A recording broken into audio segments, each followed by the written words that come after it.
Les aliments que je craignais, comment j'ai réappris à manger avec plaisir. Il y avait des aliments que j'évitais à tout prix, même si j'avais faim. Aujourd'hui, je vais vous raconter comment j'ai surmonté cette peur et appris à savourer chaque bouchée.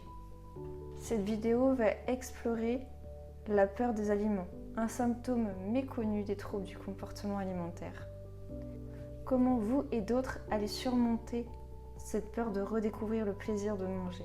Je suis Camille Lelièvre, ostéopathe et coach en alimentation optimale. J'accompagne les personnes qui souffrent de troubles du comportement alimentaire à sortir beaucoup plus vite de cette maladie et ne plus être seules dans ce combat au quotidien. La peur des aliments ou certains états d'aliments, ils sont perçus comme mauvais ou caloriques, ça provoque une anxiété et du stress. Ce phénomène est très répandu, en particulier chez les personnes qui souffrent de troubles du comportement alimentaire. Les régimes restrictifs et les messages médiatiques renforcent cette peur.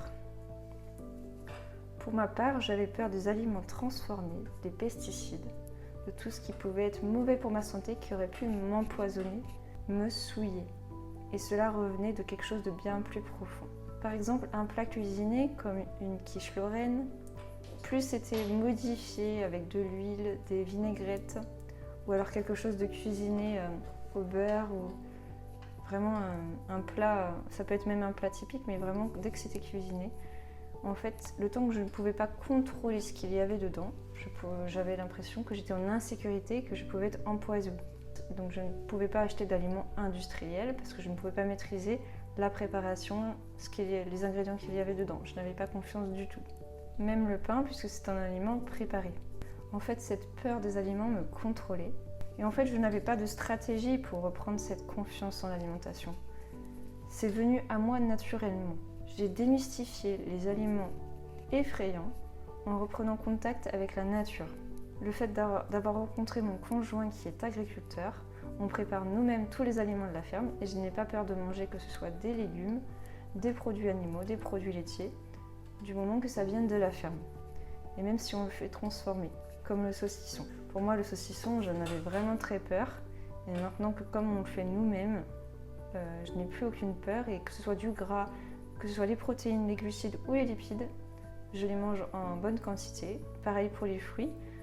Comme je sais que ce sont les fruits de notre verger, je n'ai aucun souci avec ça. J'ai réintroduit tout ça progressivement. Je n'ai pas remangé du fromage du jour au lendemain. J'ai commencé par un fromage la semaine, puis 2, puis 3. Et maintenant, moi et mon conjoint, on se bat pour manger le fromage. Et maintenant, j'aime aussi beaucoup le fromage de montagne parce que plus je voyage, plus je goûte à de nouveaux aliments. Le voyage m'aide énormément. Le contact avec la nature, les personnes qui préparent ça, c'est vraiment, je m'adapte aux saisons, à l'environnement. Et j'ai repris goût à la vie grâce à ça. Le but, c'est de se confronter à ces peurs alimentaires pour guérir complètement des troubles du comportement alimentaire.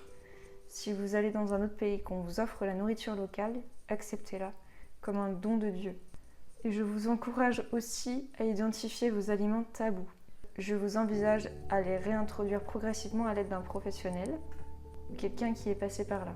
Et c'est ce que je fais aussi dans mes accompagnements. Mettez-moi dans les commentaires les aliments que vous craignez le plus. Et il faut savoir que si vous avez peur d'un aliment, vous pouvez aussi faire votre propre recette. Si vous avez peur d'un gâteau ou quoi, vous pouvez faire votre propre gâteau avec vos propres ingrédients.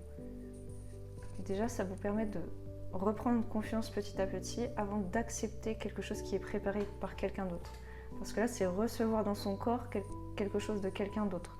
Et pour ça, il va falloir faire un travail psychologique. Au début, on accepte uniquement ce que nous-mêmes on prépare parce qu'on a un contrôle dessus.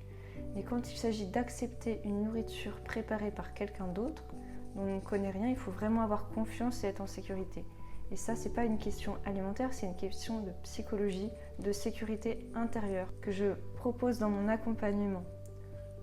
Retrouver cette sécurité intérieure, ne pas se sentir souillé, empoisonné, ne plus avoir peur justement d'avoir un corps de femme ou d'homme, un corps d'adulte. Parce que le corps est en sécurité et il lâche prise tout seul, il n'y a pas à le forcer. Alors pour ça, appelez-moi, prenez votre rendez-vous qui se trouve dans la description, le calendrier. Vous avez aussi mon site lelièvreostéo.fr. Je partage des formations gratuites, aussi des formations payantes. Il y en a à tous les prix. Donc il ne faut vraiment pas hésiter. Je fais tout pour pouvoir vous aider Et je consacre du temps aussi à faire ces vidéos gratuites pour vous. Donc abonnez-vous à ma chaîne. Je vous remercie, je vous encourage dans tout ce que vous faites pour vous. Si vous prenez le temps d'écouter cette vidéo, c'est que vous faites ça pour vous, pour pouvoir vous aider. Donc c'est que vous avez envie de vous en sortir. Donc bravo pour ça. Je vous souhaite une bonne journée.